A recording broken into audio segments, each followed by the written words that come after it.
Assalamualaikum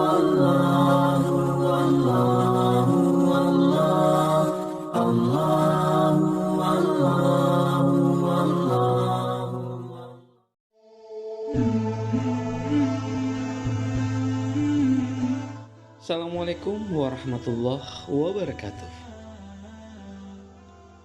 Dalam sejumlah ayat Al-Quran, Allah Subhanahu wa Ta'ala telah memerintahkan hambanya untuk memuliakan anak yatim.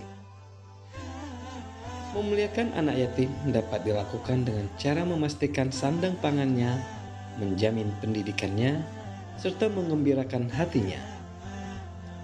Dan jika itu tidak mampu dilakukan, minimal kita tidak menyakiti hati anak yatim. Sebab orang yang menyakiti anak yatim sangat dibenci oleh Allah dan Rasul-Nya. Dalam surat Al-Ma'un bahkan dijelaskan orang yang menghardik atau menyakiti anak yatim adalah termasuk orang yang mendustakan agama. Karena itu berhati-hatilah agar jangan sampai sekali-kali menyakiti anak yatim. Sebab ketika anak yatim merasa tersakiti, maka tangisnya bisa mengguncang arsy. Dan pintu neraka terbuka sangat luas bagi orang-orang yang menyakiti anak yatim.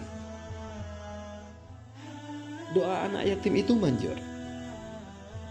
Dalam sebuah hadis Rasulullah SAW bersabda, "Takutlah dengan air mata anak yatim dan doa yang diamini, karena keduanya tetap berputar-putar sekalipun di waktu malam."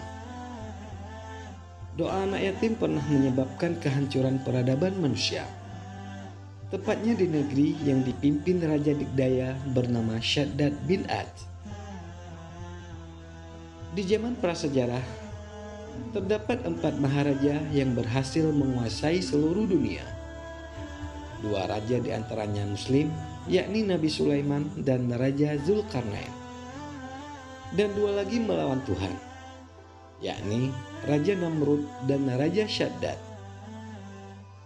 Nama Raja Shaddad tidak diekspos dalam Al-Quran, tetapi istana kotanya disebut di dalam Quran surat Al-Fajr ayat 78, yaitu penduduk Iram yang memiliki bangunan-bangunan mencakar langit yang belum pernah dibangun seperti itu di negeri-negeri yang lain. Iram yang disebut dalam salah satu ayat Al-Quran itu, menurut Al-Hamdani dan Yaqut Al-Hamawi, merupakan kota yang berisi bangunan mencakar langit hasil bangunan Raja Shaddad bin Ad, namun hilang musnah tertimbun pasir.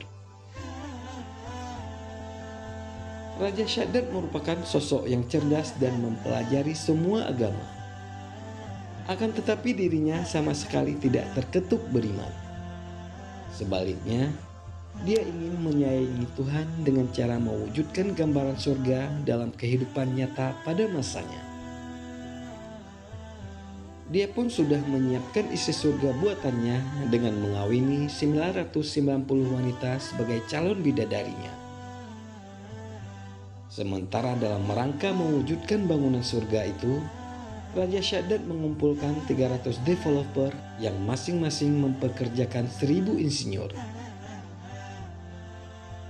Dalam rencana tata bangun kota, Raja Shaddad menginginkan dibangunkan satu kota dengan bangunan yang menjulang tinggi, taman rekreasi yang luas, yang dikelilingi kanal-kanal dan telaga-telaga yang indah selayaknya di surga.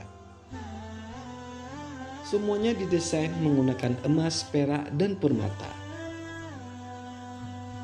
Permintaan Raja Shaddad yang super power itu dituruti dengan persiapan selama 20 tahun.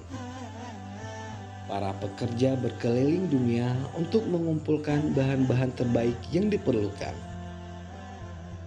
Hanya saja konsep hunian kota surga yang dicita-citakan Raja Shaddad itu belum dapat dimanfaatkan karena terlebih dulu hancur akibat doa anak yatim. Rupanya pada saat akan digelar acara peresmian, ada benda bertombolkan emas sebagai alat peresmian Raja Shaddad. Seorang perancang yang ditugasi dengan terpaksa menarik kalung emas yang dipakai seorang anak yatim. Anak yatim itu menangis tak terima kalung emasnya dirampas. Kemudian dia berdoa agar pihak yang berbuat zalim kepadanya dibinasakan.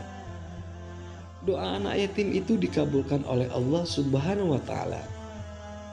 Pada saat Raja Syaddad bermaksud meresmikan bangunan kota, tiba-tiba malaikat meniupkan sangkakala kehancuran.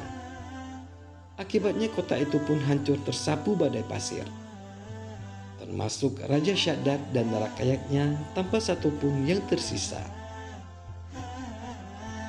Sungguh dahsyatnya balasan untuk orang yang suka menzalimi anak yatim. Karena itulah marilah menyantuni anak yatim dan senangkanlah mereka. Semoga kita termasuk golongan yang selamat, yaitu golongan yang mencintai anak yatim dan memuliakannya. Wallahu a'lam. Assalamualaikum warahmatullahi wabarakatuh.